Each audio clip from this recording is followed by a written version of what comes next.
Mais ce n'est pas tout dans ce rapport du PN au temps. Le pervers narcissique est à la fois fasciné et terrifié par la notion de chronologie.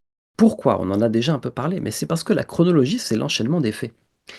Or, dans une situation de conflit dans la relation, par exemple, quand il y a des versions opposées qui s'affrontent, parole contre parole, mais si l'autre il est capable d'analyser l'enchaînement des faits avec lucidité, il montrera facilement en général au PN que sa version est mensongère.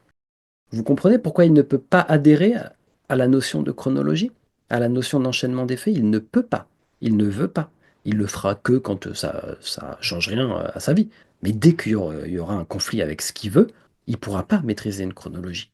Dans ce genre de confrontation insupportable pour lui, pour le PN, si tu lui montres noir sur blanc, bah si, regarde ça, c'est toi, donc c'est ta responsabilité, pas possible, il fera systématiquement la même chose. Il niera tout en bloc, il sera incapable de regarder la chronologie des événements en face, et il reviendra à son temps zéro comme un chat qui retombe sur ses pattes tout le temps.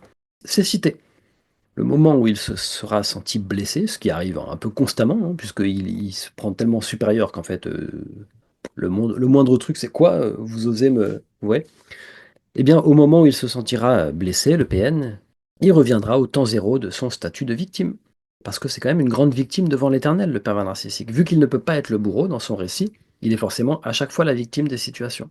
Et quand il dénigrera ensuite sa proie dans son dos, enfin son ex-partenaire ou quoi, il partira toujours de ce qui est pour lui son éternel point de départ. C'est-à-dire que si vous regardez le récit du pervers narcissique, il faut voir où ça commence.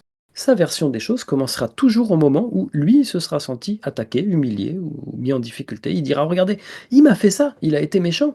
Vous vous rendez compte, il m'a trahi, sans jamais dire tout ce qui s'est passé avant. Ça, c'est vraiment, à mon avis, très caractéristique. Je pense que ça doit être un genre d'invariant chez les pervers narcissiques. En gros, on pourrait le dire comme ça, symboliquement, le sable dans le sablier du PN, en fait, il coule pas, hein. Le temps, il est comme figé pour lui, ou il est manipulé à souhait, il est remis à zéro quand on a besoin. Ce mécanisme lui permet en outre d'être le propriétaire du temps de sa victime. Ça, c'est terrible. Mais ça, c'est ce qu'il fait. Concrètement, quand on regarde le résultat, le PN devient propriétaire du temps de sa victime. Il possède son temps. Il le fige, le temps de la victime aussi. Après coup, une victime, quand elle se retourne ensuite sur ce qu'elle a vécu au contact d'un pervers narcissique, elle a l'impression d'avoir vécu entre parenthèses pendant un moment, comme hors du temps. Parce que souvenez-vous, et on va y revenir après, qu'on est bien dans une relation et qu'il y a des effets miroirs. Et souvenez-vous que le PN exporte chez l'autre ses délires psychotiques. Donc si pour le PN le temps ne passe pas, dites-vous bien, chers amis, que si vous nouez une relation fusionnelle avec un PN, pour vous aussi le temps s'arrêtera. Le monde du PN, c'est un monde de chaos, de confusion, d'entremêlement, de bordel, de je sais pas quoi. Si vous nouez une relation fusionnelle avec un PN, ce sera votre monde. C'est ça qu'il faut comprendre. Si vous ne voulez pas ça, il faut pas nouer de relation avec lui. C'est tout.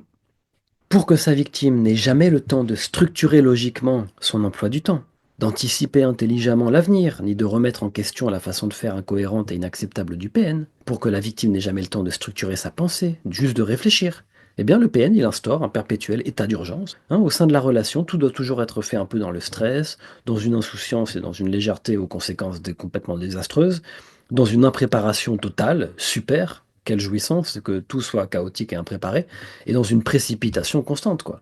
Et puis le précipice, c'est ça, quoi. On se précipite et puis on sombre, hein. Ça, c'est le monde du PN. Donc la victime est dedans, hein. Tout est sans dessus-dessous dans le monde du PN et la confusion règne. Bienvenue dans ce délire, quoi.